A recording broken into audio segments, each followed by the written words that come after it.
ओम शांति। जीवन का फैसला हो गया। बठिंडा से ब्रह्मा कुमारी कमलेश बहन जी अपना अनुभव सुनाती हैं कि सन 1954 में ईश्वरीय विश्वविद्यालय से मेरा परिचय हुआ। एक डेढ़ वर्ष के बाद आबू से हमें संदेश आया कि मातेश्वरी जी पंजाब के टूर पर निकली। हमने अपना अहोभाग्य सौभाग्य समझा कि हमारे छोटे से गांव श्री हरगोविंदपुर में भी श्री मातेश्वरी जी भी आएंगी और हम सबसे मुलाकात करेंगे। मातेश्वरी जी का हमारे गांव में आना हुआ। हमारा गांव छोटा होते हुए भी वहां कुमारियों का झुंड था। हम सब कुमारियों ने मिलकर एक गीत बनाया और मातेश्वरी जी के सामने गाया। उस गीत की दो पंक्तियां मुझे अभी भी याद है। निकलेंगी हम शक्तियां कुरुक्षेत्र के मैदान में, होते चलेंगी पास निश्चय के इम्तिहान में। मातेश्वरी जी ने इस गीत को सुनते हुए बहुत प्यार भरी दृष्टि से हमें निहारा।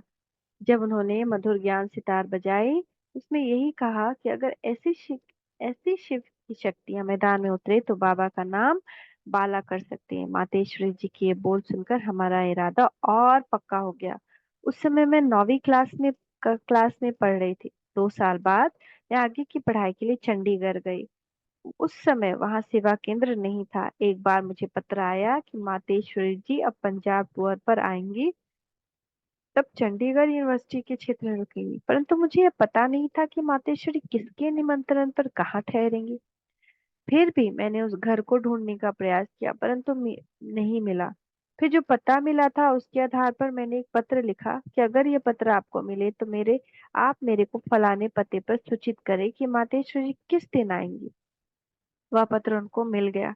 वे मेरे पास खुद आए और मुझे निमंत्रण देकर चले गए। मैं वहां गई। मम्मा ने मुझे एक सेवा दी कि तुम हर रोज यहाँ आकर क्लास कराओ और गुरुवार के दिन भोग लगाओ।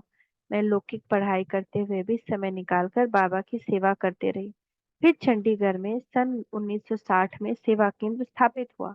फिर वहां मातेश्वर जी का आगमन हुआ। उससे मातेश्वरी 2 दिन वहां रही। उनको देख कर मुझे यही प्रेरणा बार बार आती थी कि जैसे मातेश्वर जी धारणा मूर्ति हैं, गंभीर हैं, सरल स्वभाव की हैं, ऐसे मुझे भी बनना है। जब मातेश्वरी सामने बैठी हूँ तो ऐसा लगता था कि शेरनी शक्ति बैठी है और हमको ऐसा बनाने के लिए इशारा कर रही है। उनके महावाक्य सुनते ही मन में उमंग उत्साह भरता था कि हम क्यों नहीं बाबा के कार्य में हाथ बटाएं।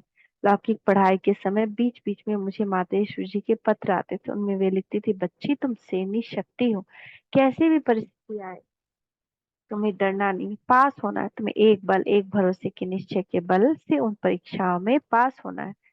इन प्रेरणाओं से मैं आगे बढ़ती गई और पढ़ाई पूरी करके कुछ समय लौकिक सेवा और साथ साथ ईश्वरीय सेवा भी की। एक समय आया जब मेरे सारे लौकिक बंधन टूट गए और सन 1962 में मैं पूर्णतः ईश्वरीय सेवा में समर्पित हो गई। उसके बाद चंडीगढ़ में सेवा पर रही। जब भी मैं मम्मा को देखती हूँ तो मुझे लगता है कि ये न केवल मेरी अलौकिक माँ है परंतु लौकिक माँ भी है। उनसे पालना भी ऐसे ही मिली। कदम कदम पर उनका मार्गदर्शन मिला। उन्होंने सदा आगे बढ़ने के लिए उत्साहित भी किया। अभी इस मम्मा साकार में नहीं है, लेकिन जब भी मैं मधुबन जाती हूँ तो मुझे ऐसा लगता है मम्मा बाबा हमारे संग संग है, कदम कदम पर हमारा मार्गदर्शन कर रहे हैं। जब योग में बैठते हैं तो कभी कभी मम्मा की मूर्त सामने आती है और प्रेरणा मिलती है, इशारा मिलता है कि तुमको आगे बढ़ना है, सी फादर और फॉलो फादर करना है। अव्यक्त रूप में हमें आज भी मम्मा की सूक्ष्म प्रेरणाएं मिलती हैं सदा आगे बढ़ने के लिए। Thank you mamma, thank you papa, thank you. ओम शांति, ओम शांति, ओम शांति।